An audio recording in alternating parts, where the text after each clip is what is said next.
Billionaire CEO abandoned his pregnant wife. She returned as the judge overseeing his biggest case. The courtroom was silent except for the sound of papers rustling and a clock ticking somewhere above the judge's bench. Judge Vivienne Cross sat perfectly still in her chambers, staring at a name on a case file. Her hands were trembling, just barely, but they were trembling. Dominic Alexander Sterling. She closed her eyes, and for a moment she was 24 again, standing in a hotel ballroom, laughing at something a stranger had said. A stranger with dark eyes and a smile that made her forget to be careful. A stranger who would become everything, and then nothing. 12 years. 12 years since she'd written that note with tears blurring the ink. 12 years since she'd walked away from the only man she'd ever loved. 12 years of telling herself it was the right choice, the only choice. And now his name was on her desk, his fate in her hands, his freedom resting on her ability to be the one thing she'd never been able to be around him. Impartial. Her phone buzzed, a text from the court administrator. Just 3 words. Trial starts soon. Vivienne opened her eyes and looked at the photograph paperclipped to the file. Dominic Sterling. Older now, harder somehow. But those eyes, God, those eyes were exactly the same. She touched the photograph with one finger, barely, like touching it too firmly might make it all real. In 30 days she would walk into that courtroom and preside over the trial that could destroy him. 30 days to figure out how to look at the father of her son and pretend he was just another defendant, just another case, just another name on just another file. But he wasn't. He never would be. And somewhere across the city, Dominic Sterling was getting the same news. That the judge assigned to his case, the judge who held his entire future in her hands, was a woman named Vivienne Cross. A woman he'd spent 12 years trying to forget. A woman who'd left him with nothing but a note and a broken heart and a million questions that never got answered. Neither of them knew that in 30 days, everything they thought they knew about the past would shatter. Neither of them knew that the truth, when it finally came, would be more devastating than either of them could imagine. And neither of them knew that the child Vivienne had raised alone for 12 years was about to meet his father for the very first time. Some love stories end with goodbye. This one was about to begin again. May the Almighty bless every woman walking this earth with unshakable strength, boundless courage, and a heart that beats with love so powerful it transforms darkness into light. May every woman be seen, honored, and cherished. For the mountains she moves in silence, for the sacrifices no one witnesses, for the grace she carries even when the world tries to break her. She is the foundation of every dream, the quiet force behind every victory, the love that refuses to surrender. May her spirit remain unbreakable, her mind filled with clarity, her days overflowing with blessings she deserves. May every woman reading this know she is valued, celebrated, and needed, not just today, but every single day. My beautiful family, the women in our lives are sacred. Protect them, lift them up, honor them, and never take them for granted. Their strength, their love, their presence, they make this world worth living in. If your heart is true, like this video. If your love is real, right, I am here for truth. Let's begin with love. Vivienne Cross knew she was in dangerous territory the moment Dominic Sterling looked at her across the fundraiser ballroom and said something that would change everything. You're absolutely wrong, but I admire your conviction anyway. It was April 2014. The gala at the Langham Hotel was filled with exactly the kind of people Vivienne had spent her legal career fighting against. Corporate titans, hedge fund managers, people who treated the law like a suggestion they could pay to ignore. She'd only come because her firm had insisted, and she'd spent the last hour nursing sparkling water and avoiding conversation. Then this man appeared. Tall, dark-eyed, wearing a tailored suit like it was part of his skin. He challenged her opinion on labor rights legislation. Not condescendingly, not like the other wealthy men in this room who thought money made them experts on everything, but with genuine curiosity and a half-smile that made her forget every reason she had to distrust men like him. I'm wrong? Vivienne raised an eyebrow. Please, enlighten me on how corporations exploiting workers actually helps the economy. They don't. Dominic stepped closer. But neither does burning the whole system down. You know what works? Incentivizing ethical practices. Tax benefits for fair wages. Regulations with teeth. He extended his hand. Dominic Sterling. And you're the attorney who just demolished that union-busting case last month. I read the court transcript. Surgical precision. Vivienne shook his hand, genuinely surprised.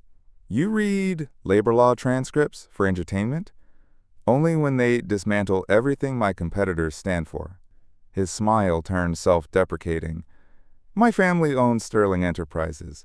They believe profit justifies anything. I believe profit means nothing if people suffer for it, which makes me the black sheep. That conversation lasted 4 hours. They moved from the ballroom to the hotel lounge, then to the rooftop when the lounge closed. Vivienne found herself sharing things she never discussed. Her dream of becoming a federal judge, her fear that she wasn't disciplined enough, her complicated relationship with ambition and power. Dominic listened like her words were scripture. And when morning light started painting the skyline gold, he said something that made time stop. I don't believe in fate, but I believe I was meant to meet you tonight. Vivienne wanted to dismiss it, to protect herself from the intensity in his dark eyes. Instead, she heard herself whisper something she'd regret for the next 12 years. Then you'd better get my number before fate changes its mind. That was the beginning. The next 8 months were the kind of love story that made cynics reconsider everything they thought they knew about romance. Dominic showed up at her office every morning with green tea, always the right temperature, always prepared exactly how she preferred it even though she'd never told him. He remembered every case she mentioned, every client she fought for, every small victory she celebrated. When she won her first Supreme Court argument defending workers' rights against a pharmaceutical giant that had been systematically destroying lives for profit, Dominic was in the gallery. She could feel him there, even when she couldn't see him. And when she walked out of that courtroom, riding the highest high of her entire career, he was on one knee in the marble hallway. You just changed history, he said, holding up a ring that caught the light like a promise. Let me spend my life watching you change the world. Vivienne's hands were shaking. People were staring. Her co-counsel was somewhere behind her, probably horrified at the impropriety of it all.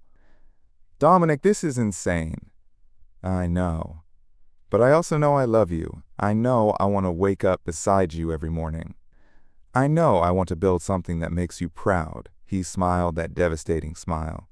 So what do you say, counselor? Will you marry me? She said yes. The ring was perfect, platinum with a single sapphire, elegant and understated, exactly her taste even though they'd never discussed jewelry. That was Dominic. He paid attention, he cared about details, he made her feel seen in ways she'd never experienced before. Her parents loved him immediately. Marcus Cross, who owned a construction company and didn't trust anyone easily, shook Dominic's hand and said something simple that carried the weight of everything. You treat my daughter right, and we'll have no problems. Diane Cross, the family court judge who'd raised Vivienne to be independent and fierce, pulled her aside later and whispered with tears in her eyes. That man looks at you like you're the only thing that matters. Don't let him go. Dominic's family was different. Victor Sterling, the CEO of Sterling Enterprises, was all polished charm and calculating eyes. He shook Vivienne's hand at their first meeting and said something that sounded like a compliment, but felt like an assessment. So you're the young woman who's captured my son's attention. I hear you're quite accomplished. The words were right, the tone was wrong. Natasha Sterling, an art collector who seemed softer than her husband, was warmer. She embraced Vivienne and said something that felt genuine. I'm so glad Dominic found someone who challenges him. He needs that. Cassandra, Dominic's younger sister, was friendly but distant. She worked in corporate strategy at Sterling Enterprises and seemed more interested in discussing market projections than getting to know her future sister-in-law. Once Vivienne overheard Cassandra on the phone in the hallway of the Sterling mansion, saying something about protecting family interests. At the time, she thought nothing of it. The weekend at the Lake Estate was when Vivienne realized just how deep she'd fallen. It was late December, and they'd escaped to Dominic's family cabin for 4 days. No work, no phones, no obligations, just them. They made love in front of the stone fireplace while snow fell outside, blanketing the world in silence. They cooked breakfast at 2 in the morning because they'd lost track of time. They talked about the future, where they'd live, how many children they wanted, what kind of parents they'd be. On the third night, Dominic's phone wouldn't stop ringing, Victor calling, again and again and again. Dominic stared at it, jaw clenched tight. "You should answer," Vivienne said softly. "It might be important." It's always important to him, his deals, his empire, his legacy. Dominic picked up the phone, walked to the dock, and threw it into the frozen lake. Vivienne ran after him. "Dominic, what are you doing?" "Choosing you." He pulled her close, snow falling around them like a blessing. "Over everything. Over his expectations. Over the company. Over whatever he wants from me this time. I'm choosing you." She kissed him, tasting snow and certainty and something that felt dangerously close to forever. "I'm scared. We're too happy." "Then let's be scared together." That was 2 weeks before everything fell apart. It started with Natasha. She called Vivienne and asked to meet for coffee. Just the two of them. Vivienne thought it was sweet. Future mother-in-law bonding. She showed up at the cafe, excited, ready to talk about wedding plans and flower arrangements and all the beautiful, trivial things that made a wedding real. Natasha looked sick. "I need to show you something," she said, sliding an envelope across the table. "And I need you to understand I don't want to believe it. But I found these, and I can't ignore them." Inside were printed emails. Conversations between someone named V. Cross and someone named David Chen discussing Dominic's finances, his trust fund, his inheritance. The emails made it sound like Vivienne was planning something, using Dominic, targeting his wealth, manipulating him. Vivienne's hands went ice cold. "I don't know anyone named David Chen. These aren't real. They came from your email address." "Then someone's framing me." Vivienne's voice was rising. "Natasha, you have to believe me. I love Dominic. I don't care about his money." But Natasha's eyes were filled with tears and doubt. "I want to believe you. But what if I'm wrong? What if I let my son marry someone who's using him and I did nothing?" Vivienne left the cafe feeling like the ground had shifted beneath her feet. She drove straight to her parents' house, needing their clarity, their certainty that this was a mistake, that everything would be fine. Marcus met her at the door. His face was gray. "Dad, what's wrong?" "We need to talk." He led her to his office, closed the door, and showed her documents that would destroy everything. "Victor Sterling came to see me today at the company." Vivienne's heart stopped. "What? Why?" "He said there are some financial issues, loans in my name that I don't remember taking out. He showed me documents with my signature. He said if certain information becomes public, I'll lose everything. The business, the house, everything your mother and I built." "What information?" "He didn't say exactly, just that it involves you and Dominic, and that I need to convince you to walk away, quietly, permanently." Marcus's voice cracked. He said the Cross family needs to know their place. "This is insane. Dad, you didn't take out those loans." "I know that, baby girl. But look at these documents. That's my signature. Someone forged it perfectly. And I don't know how to fight a man like Victor Sterling. He has lawyers, money, judges in his pocket. If he wants to destroy me, he can." Vivienne stared at her father, this strong, proud man who'd built his business from nothing. And she saw real fear, not for himself, for her mother, for their family. The choice became clear and terrible.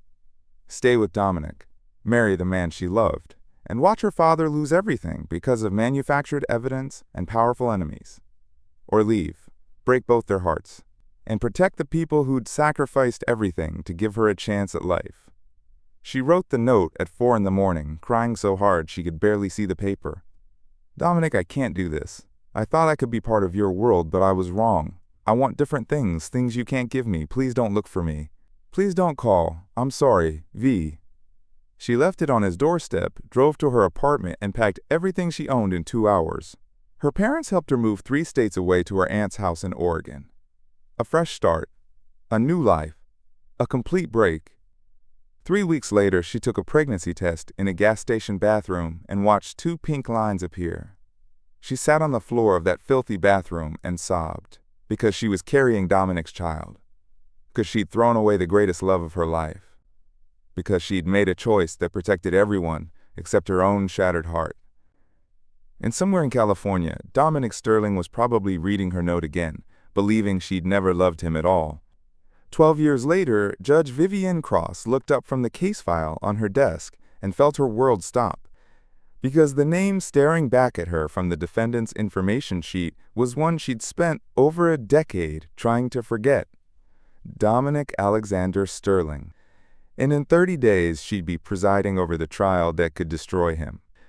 Vivienne's chambers were quiet, except for the hum of the air conditioning and the distant sound of the courthouse settling into evening silence. She held the case file in her hands, staring at Dominic's name until the letters blurred together. Sterling Enterprises versus State of California. Charges of securities fraud, environmental violations, conspiracy to commit insider trading. The kind of case that could end a career. Destroy a reputation. Send a man to federal prison for 20 years.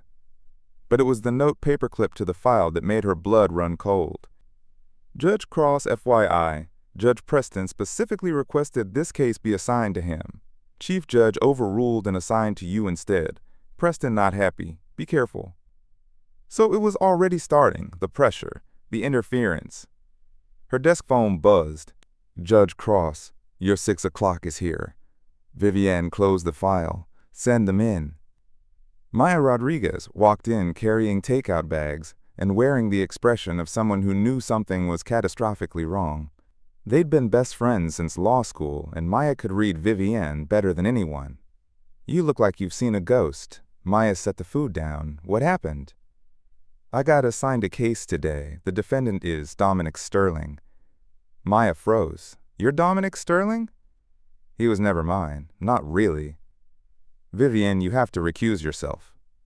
The backup judge is Harrison Preston. Vivienne met her friend's eyes. You know what he is. Maya went still. Everyone in the legal community knew about Judge Preston. His rulings favored certain wealthy defendants with suspicious consistency. Rumors of connections to powerful families. Nothing proven, nothing official, but everyone knew. Preston's been in Victor Sterling's pocket for years, Maya said quietly. Campaign contributions. Country club memberships, business partnerships. If you recuse yourself, Dominic doesn't stand a chance. So what are you going to do? My job. Preside fairly. Let the evidence speak. Vivienne picked up a fork, but couldn't eat. The problem is there aren't any other judges. This district has 4 judges. Me. Preston. Judge Morrison, who's on medical leave, with stage 4 cancer. And Judge Chen, who just retired last month. They haven't appointed his replacement yet. So it's literally you or Preston. That's it. That's why the chief judge overruled Preston's request, Maya said slowly, because he knew Preston couldn't be trusted with this case, which means I'm the only thing standing between Dominic and a corrupt trial. Vivienne drove home through evening traffic, her mind spinning with questions that had no good answers. The dark sedan with tinted windows had been following her for the last 7 blocks. Same one she'd seen yesterday outside the courthouse, the day before that outside Elias's school. She pulled into her driveway and watched the sedan in her rearview mirror. It slowed, stopped 4 houses down, engine idling. Inside, she locked every door and set the alarm. Elias was in the backyard building something elaborate out of scrap metal and wire. He looked up when she came through the gate, his face lighting up in a smile that hurt her heart because it was so much like his father's. Mom, look. I'm building a kinetic sculpture. See how the counterweights create perpetual motion? He was covered in grease, his jeans torn at the knee, his dark hair sticking up in every direction. A typical energetic 12-year-old who happened to have a brain that worked like an engineering prodigy. That's incredible, baby. But you know Grandma's gonna have something to say about those pants. They were already ripped, Elias said, which was probably true. He was hard on clothes. Always climbing things. Always building. Can we go to the Tech Expo this weekend? Mr. Harrison said they're demonstrating the new sustainable energy systems. We'll see. Vivienne ruffled his hair. Wash up for dinner. Inside, her mother was setting the table while her father read the newspaper. Marcus looked up when Vivienne entered, and she saw the question in his eyes. She gave a tiny shake of her head. Not now. Not in front of Elias. Dinner was the usual chaos.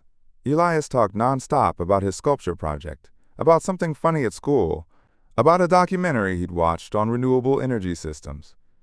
Diane asked about homework. Marcus reminded him about his robotics competition Saturday. It was normal and beautiful, and exactly the life Vivienne had built for her son. After Elias went to bed, Vivienne told her parents everything. I have to preside over his trial. Preston is the only other option, and he's corrupt. This district is small. We only have 2 active judges right now. Judge Morrison is dying. Judge Chen retired. They haven't replaced him yet. It's literally me or Preston. That's it. What about judges from other districts? Diane asked. Victor Sterling owns judges in 4 surrounding counties.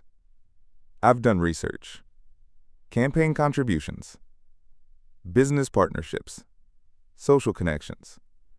If we bring in someone from outside, Victor's people will know exactly which judge to target. Vivienne leaned forward. I'm the only judge in this entire region who doesn't owe Victor Sterling something. That's why I can't recuse myself. Marcus cleared his throat. I need to tell you both something. That dark car that's been parking on our street?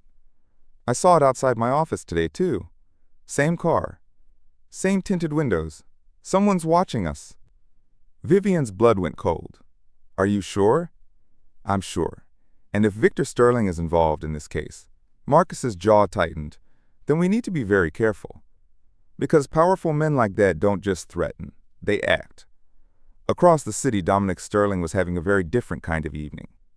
The judge assigned to your case is Vivienne Cross, Ruth Harper said, sliding a file across his desk. She's young, brilliant, has a reputation for being absolutely incorruptible. Which is good because the evidence against you is clearly manufactured. Dominic had stopped listening after the name. What did you say? Judge Cross. She clerked for the Ninth Circuit, made Superior Court young, and, Dominic, are you okay? He wasn't okay. His hands were shaking so badly he had to set down his Scotch glass. I need a minute. Dominic, do you know her? Is there a conflict? Give me a minute. His voice came out harsh. Desperate, please.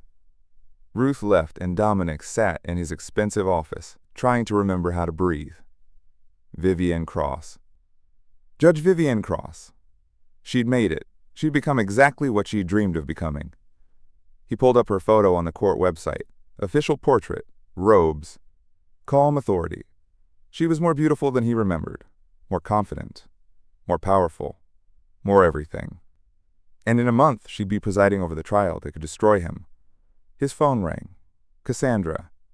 Hey, I heard about your judge assignment. Dad's freaking out. He wants you to file for recusal. No. Dominic, be smart. I said no. He ended the call, immediately regretted it. Cassandra didn't deserve his anger. The penthouse felt too big, too empty. He'd thrown himself into work after Vivienne left, built his company into something impressive. Closed deals that made headlines, made money that meant nothing. His phone buzzed. Text from unknown number. Mr. Sterling, this is Derek Thornton. I know you don't want to hear from me, but I need to tell you something important. They're setting you up. The evidence. The charges. All of it. Someone in your own family is behind this.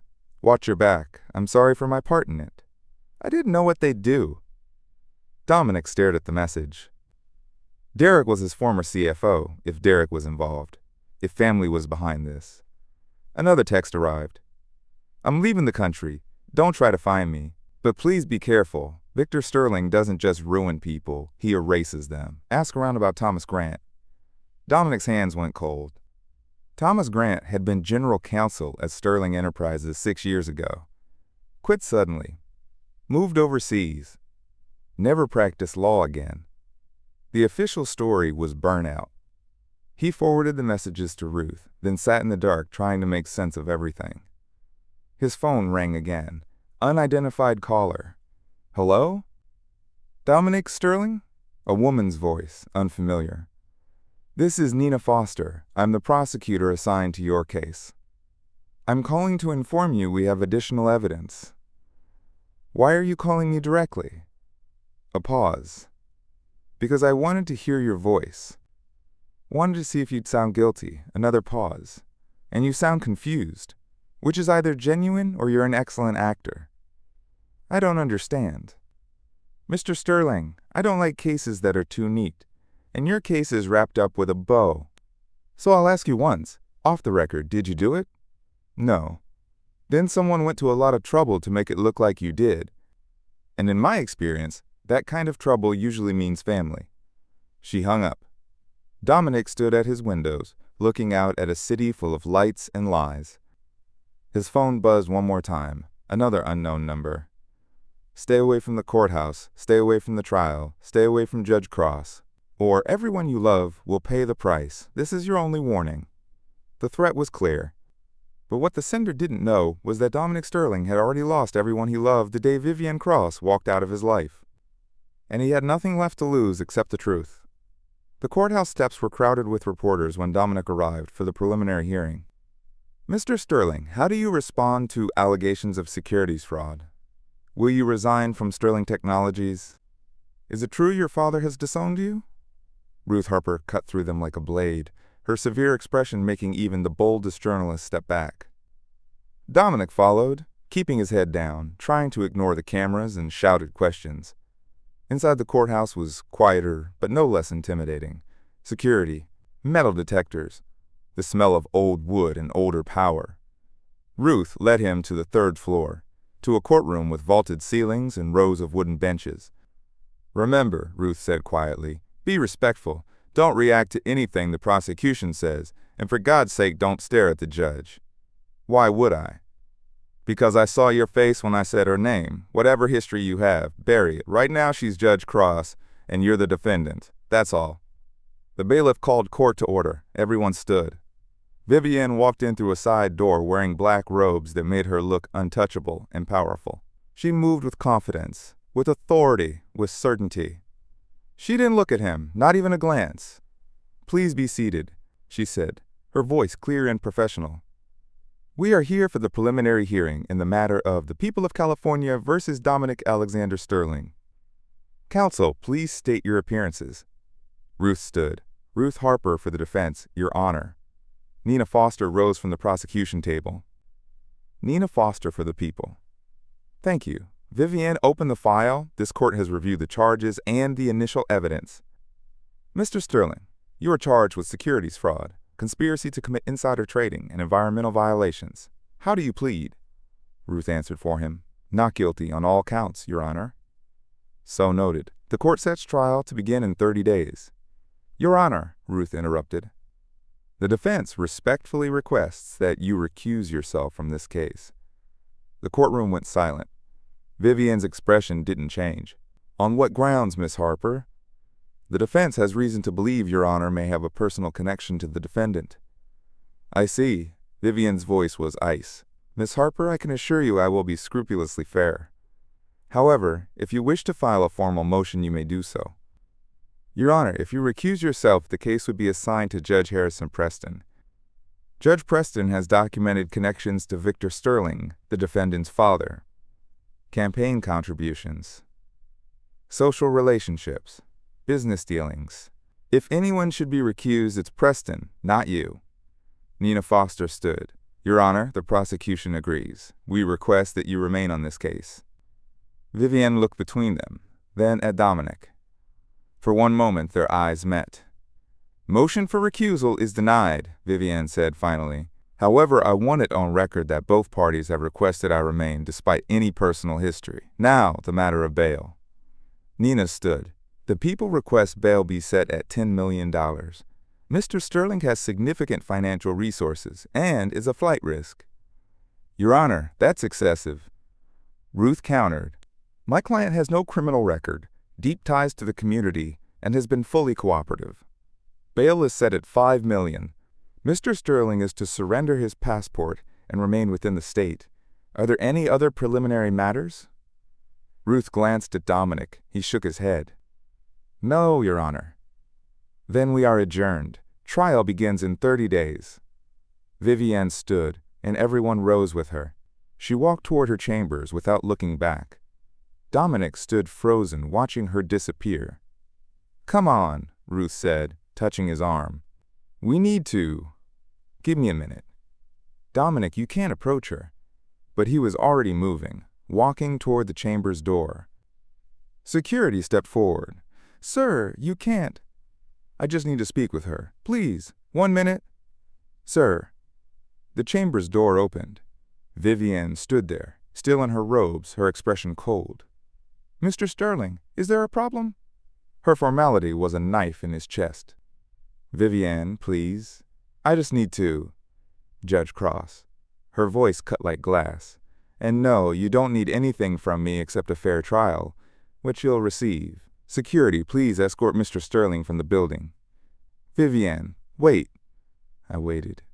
She said it quietly, but every word landed like a blow. For months, I waited for you to care enough to find me. You didn't, so no, Mr. Sterling, you don't get to wait now. She closed the door in his face. Outside, reporters swarmed again. Ruth got Dominic into her car and drove 4 blocks before pulling over. What the hell was that? I need to talk to her. You need to stay away. Dominic, that woman holds your fate in her hands. One wrong move and she could bury you. Legally. She thinks I abandoned her. Ruth paused. What? She said she waited, that I didn't care enough to find her. Dominic ran his hands through his hair. Ruth, I looked everywhere. For months. I hired investigators. I went to every place we'd been together. She just vanished. Why did she leave? I don't know. She left a note saying she wanted different things, but it never made sense. Ruth was quiet. Dominic, is there any possibility she's on your father's payroll? That this is part of the setup? The suggestion made him sick. No, absolutely not. Vivienne would never.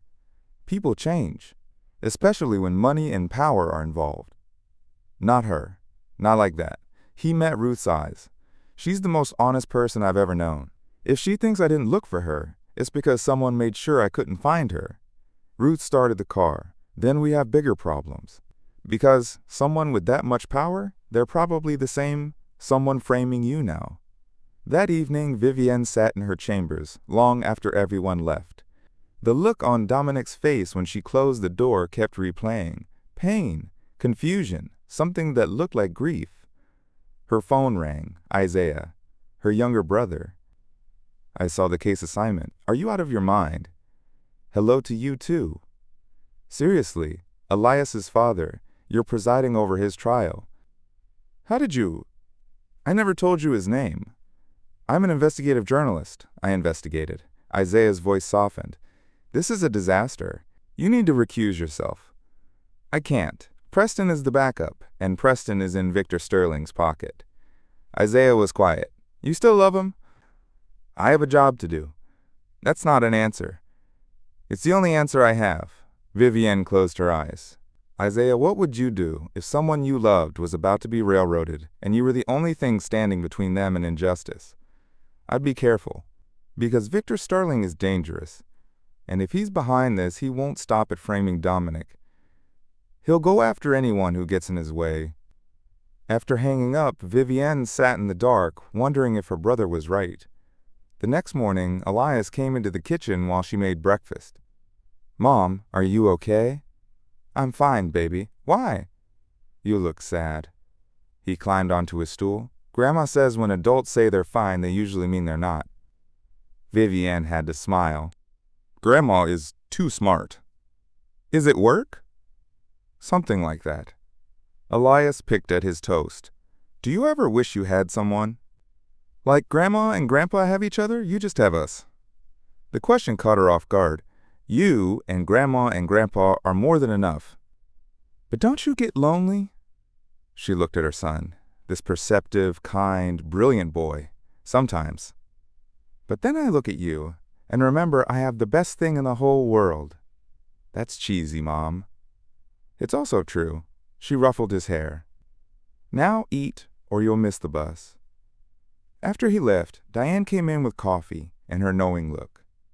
He asks about his father sometimes. Not directly, but the questions are there. I know, he's getting older. The questions are going to get more specific. Baby girl, that man is back in your life now. Eventually, Elias is going to find out. Better it comes from you. After the trial, that could be months. After the trial. Vivienne said, grabbing her bag. I have to go. But as she drove to the courthouse, she saw that dark sedan following 3 cars behind. And when she parked, it parked 4 spaces away. And when she looked back, the driver was watching her through the tinted window. That warning arrived 3 days later in the form of career day at Elias's school. And the moment Vivienne walked into the cafeteria and saw Dominic Sterling standing by the 6th grade bulletin board, she knew everything was about to change. Vivienne should have turned around, should have called the school, claimed an emergency, sent Elias home with her mother. Instead, she stood frozen while her past and present collided in a middle school cafeteria that smelled like disinfectant and poster paint. Dominic hadn't seen her yet. He was crouched down talking to a little girl with pigtails, his goddaughter probably. The girl was showing him something on a tablet, and he was nodding with genuine attention.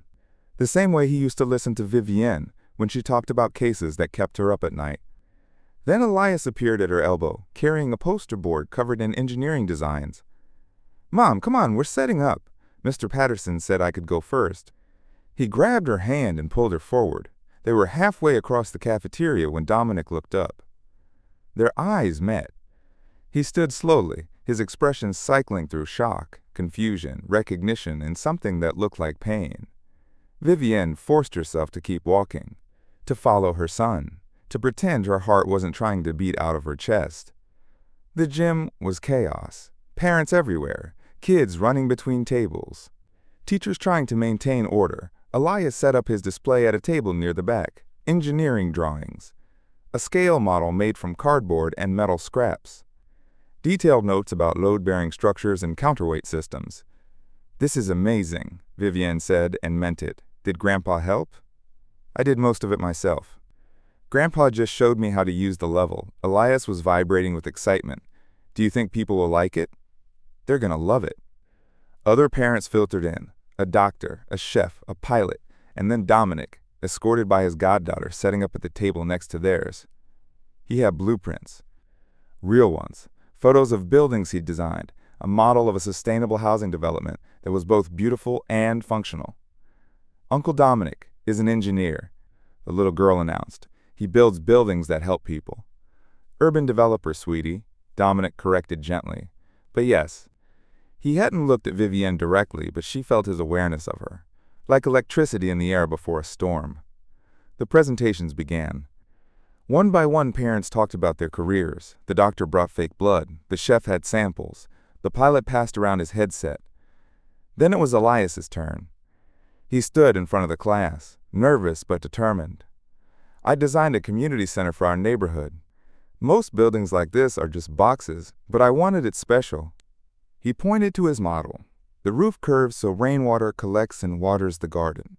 These windows face east, so morning light comes in, but it doesn't get too hot.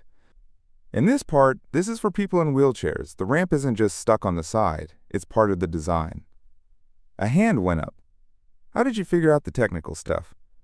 "I read books. Watch videos about sustainable architecture. My grandpa helps with building," Elias smiled. "Someday I'm going to design buildings that make people happy. Not just places to be, but places to live." The teacher started clapping. Everyone joined in.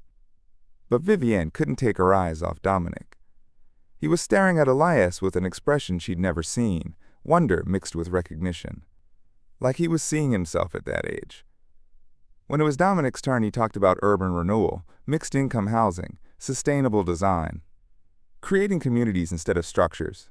His goddaughter stood beside him, beaming. The kids loved him. They asked about the tallest building he designed, whether he'd ever made a mistake, if buildings could be made of candy. "Buildings can't be made of candy," Dominic said with a smile, "but they can be sweet in other ways. They can make people feel safe, bring neighbors together, turn a place into a home." One kid pointed at Elias's model. "That's like what you do." Dominic looked at the community center design for the first time, really looked. His face went still. He walked closer, studying every detail. The curved roof, the eastern windows, the integrated accessibility. He picked up one of Elias's sketches. Detailed cross-sections showing internal support structures. "Who taught you this?" Dominic's voice was barely above a whisper. Nobody, Elias said proudly. I figured it out myself, and YouTube videos. These support calculations. The way you've distributed weight across multiple load points. Dominic turned to look at Vivienne. This isn't something you learn from YouTube. Vivienne's heart was pounding. He's very talented. This is genetic, Dominic's voice was shaking. This is how I think, how I design, the same way. The same process. He looked at Elias again. How old are you? I'm 12, almost 13. Dominic's face went white. He looked at Vivienne, then at Elias, then back. The math was simple, devastating, obvious. After presentations ended, parents mingled. Vivienne tried to slip out, but Elias was deep in conversation about cantilevers with another student. Dominic appeared at her elbow. He's mine, not a question. His voice was low, meant only for her. That boy, he's mine. Vivienne kept her eyes forward. Don't do this here. How old is he? I said not here. Vivienne, please, just tell me.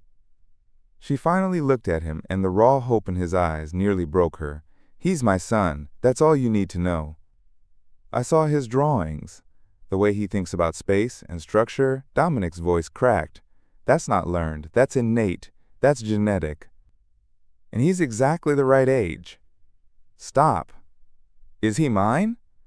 Before she could answer, Elias ran over, his face flushed with excitement. Mom, Mr. Patel wants to submit my design to a student competition.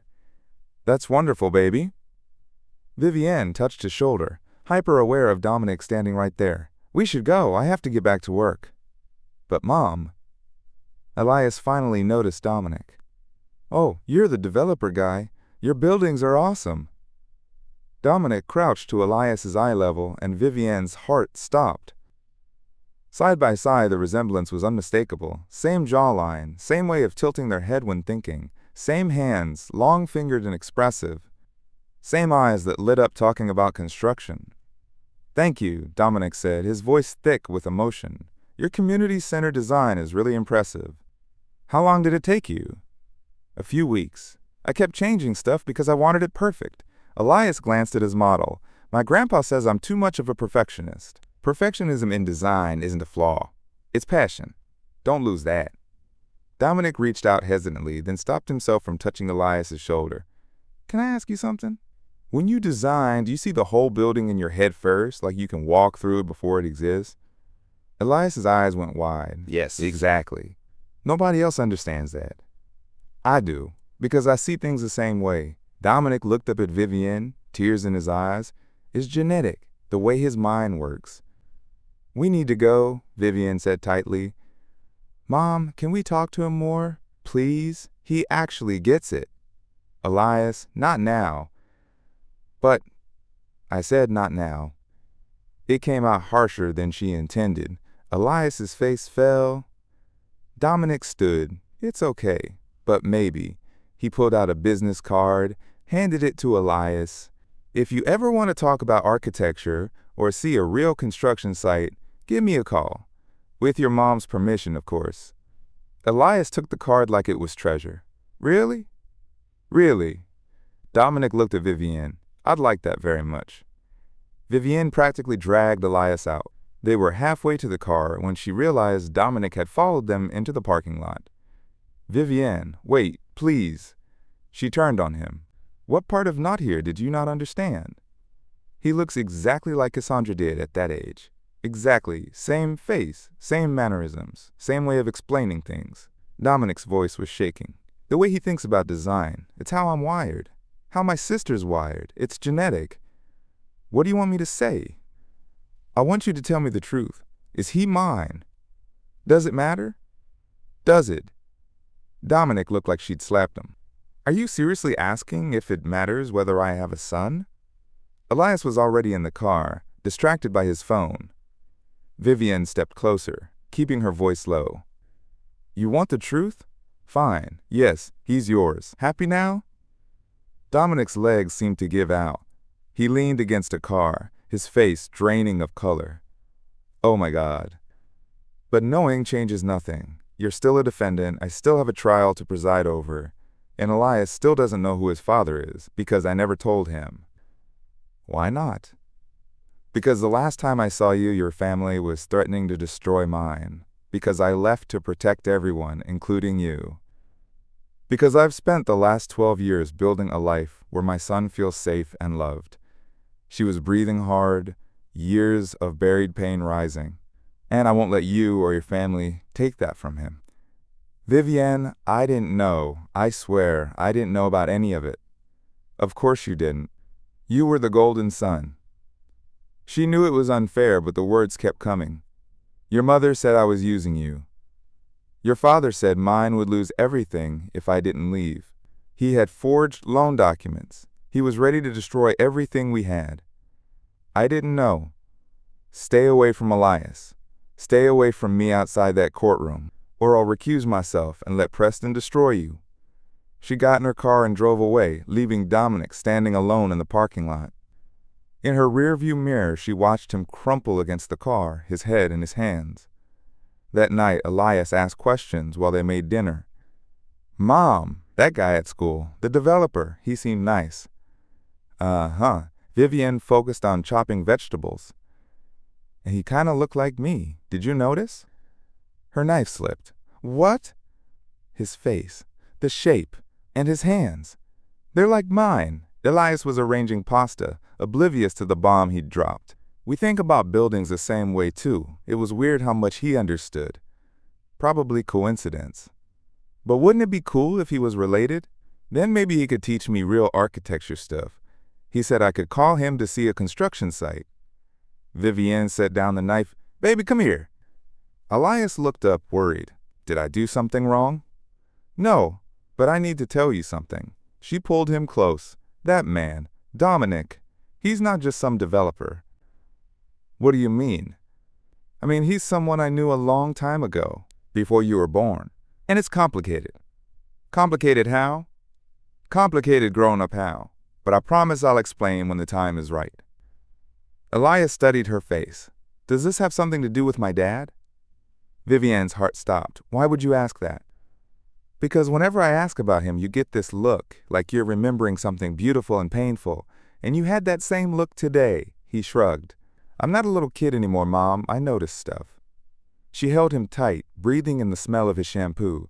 You're too smart for your own good. Grandma says that too.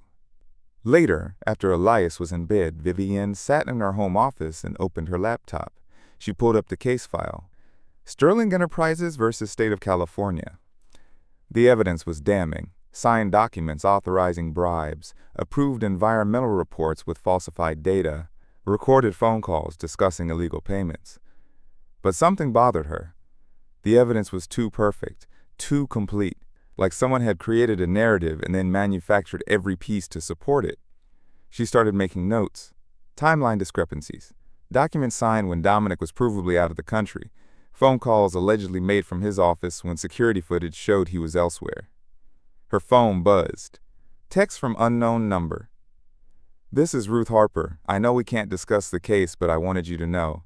Dominic didn't stop looking for you. He hired investigators. Spent 2 years searching. Someone made sure he couldn't find you. Thought you should know. Vivienne stared at the message, her hand shaking. Another text. Also, he just found out he has a son. He's devastated. He missed 12 years. But he's not angry with you. He said you must have had a good reason. That's the kind of man he is. She threw the phone across the room, but it buzzed again before it landed. This time from Isaiah.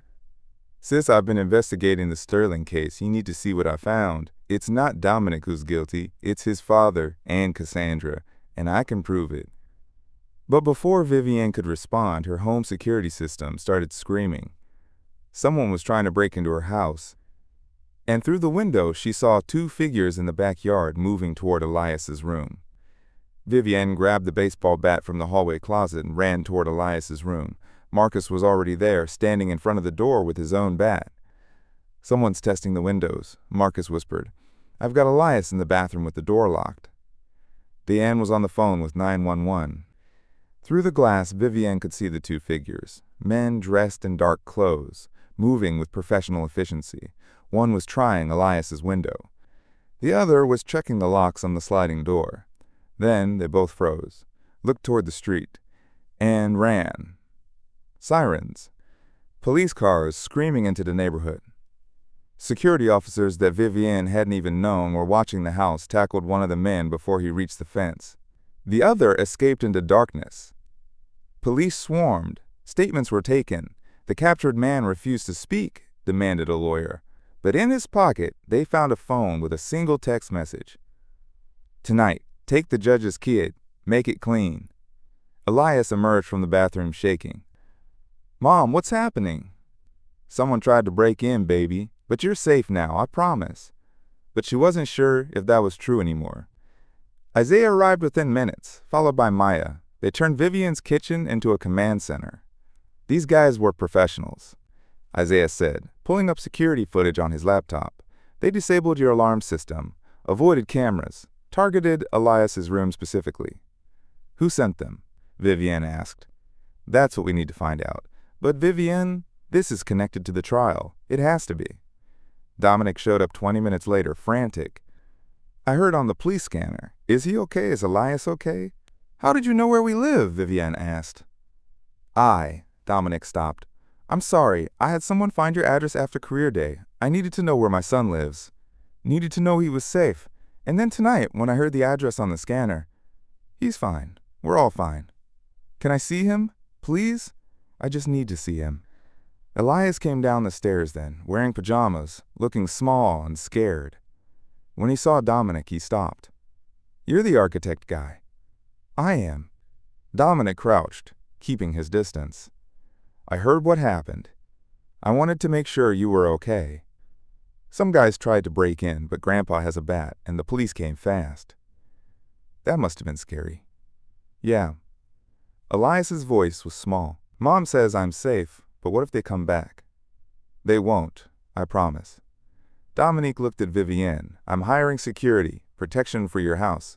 I don't care what it costs." "We don't need." "Yes, you do, because this is my fault.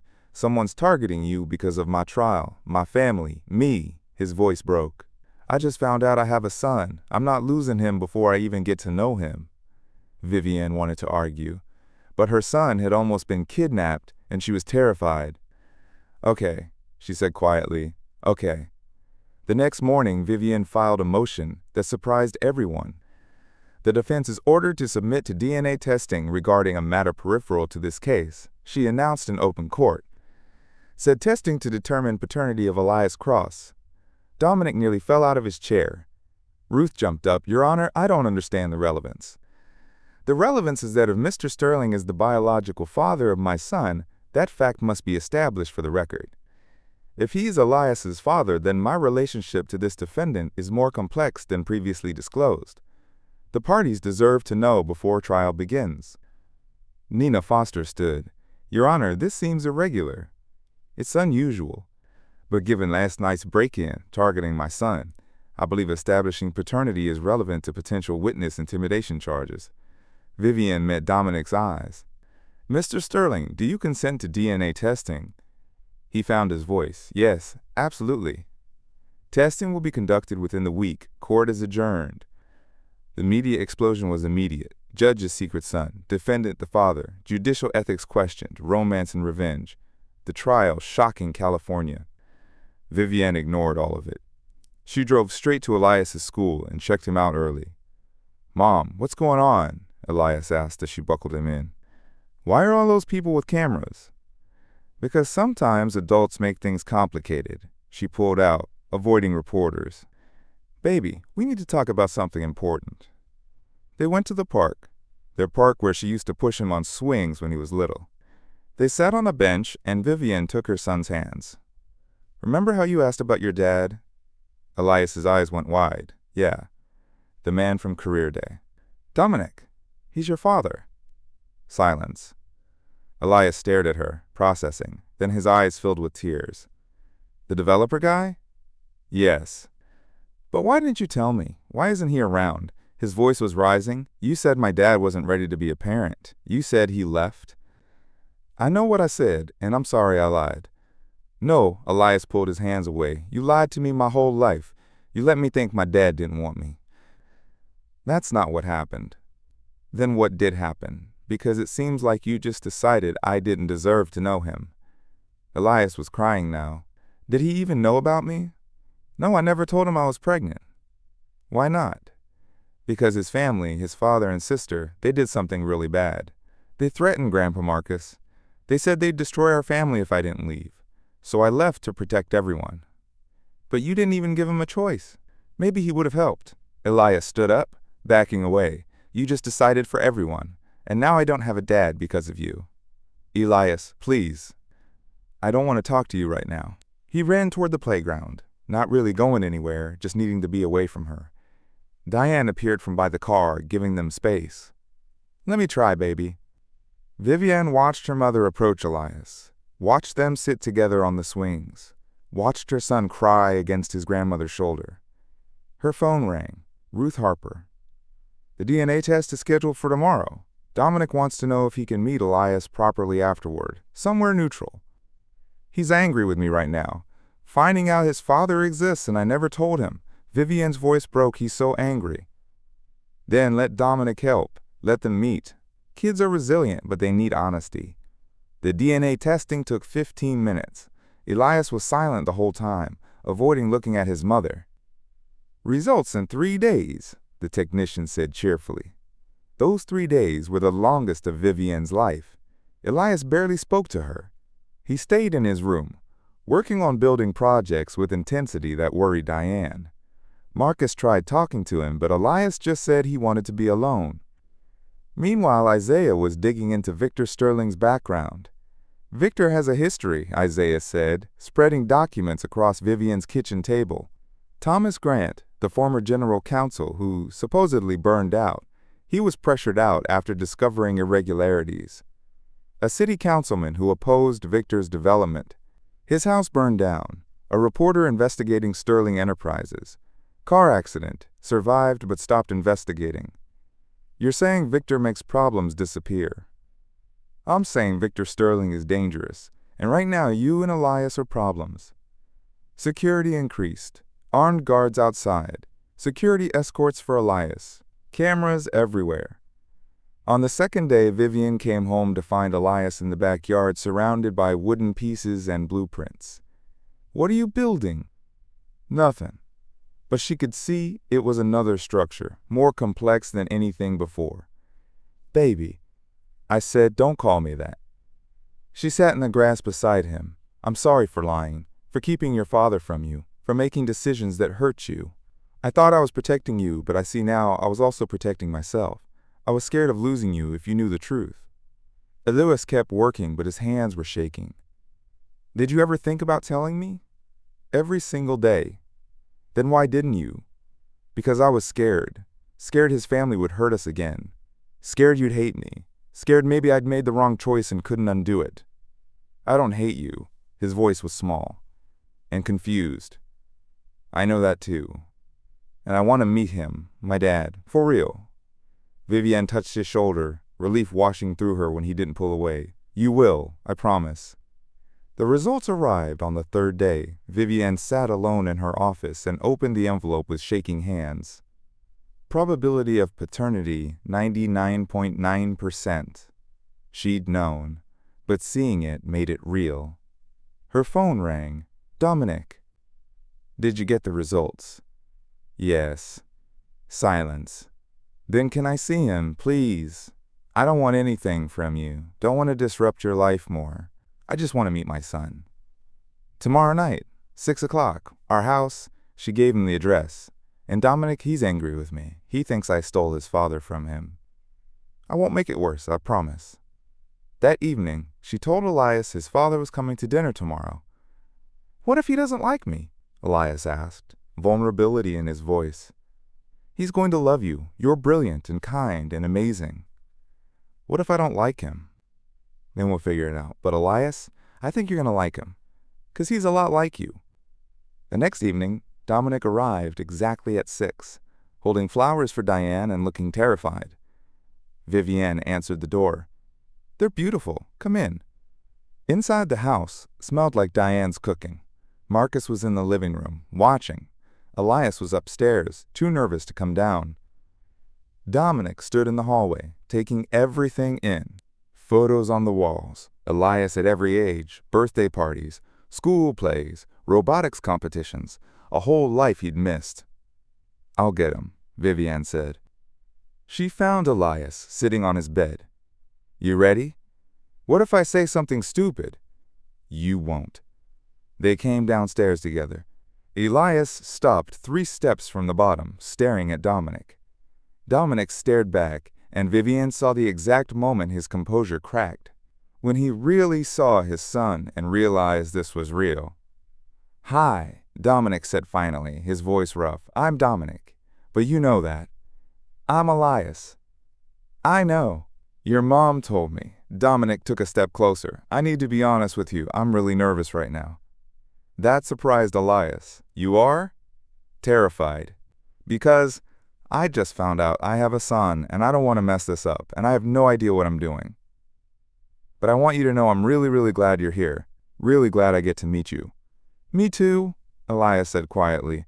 "I mean, I'm nervous too, but also kind of excited. Not weird at all." Dominic smiled and Elias smiled back, the same slightly crooked smile. Dinner was awkward at first. Marcus asked pointed questions. Diane played referee. Vivienne tried to stay invisible. But then Elias asked Dominic about his biggest project, and Dominic asked Elias about his community center design. And suddenly they were talking like they'd known each other forever. "The key is thinking about how people move through space," Dominic explained. "Buildings aren't just structures, they're experiences." "That's exactly what I think." Elias was animated. "Why build something boring when you could build something that makes people happy?" "Exactly." They moved to the living room. Elias showed Dominic his portfolio. Dominic looked at every design carefully, asking questions, making suggestions, treating Elias's work with respect. "You're really talented," Dominic said finally. "Not just for your age, just talented, period." Elias beamed. "Do you think I could see one of your construction sites sometime?" "Absolutely, as long as your mom is okay with it." They both looked at Vivienne. She nodded, not trusting her voice. At 8, Elias started yawning. Diane announced bedtime. Elias protested weakly. "Can you come back?" he asked Dominic. "Like not just once. Regularly. If your mom says it's okay, I'd like that more than anything." After Elias went upstairs, Dominic stood to leave. Vivienne followed him onto the porch. "Thank you," Dominic said, "for letting me meet him. He's your son, too." "I missed so much." His voice was thick. "First steps, first words, first day of school, all of it." "I know, and I'm sorry." "Don't be, just let me be part of the rest." He looked at her in the porch light. "I'm not asking for us to be together. I'm not asking for anything except the chance to know my son." "Okay, joint custody. We'll work out a schedule. Weekends with you. Dinners during the week. Whatever works." Dominic looked like he might cry. "Thank you." He left, and Vivienne stood on her porch, watching his taillights disappear. Inside, her phone buzzed. Text from unknown number. "Judge Cross, this is a courtesy warning. Recuse yourself from the Sterling trial. If you don't, there will be consequences. Not for you, for your son." Vivienne's hands were shaking so badly she dropped the phone. Because whoever sent that message had just made the worst possible mistake. They'd threatened her child. And now this wasn't just about justice anymore. Now it was war.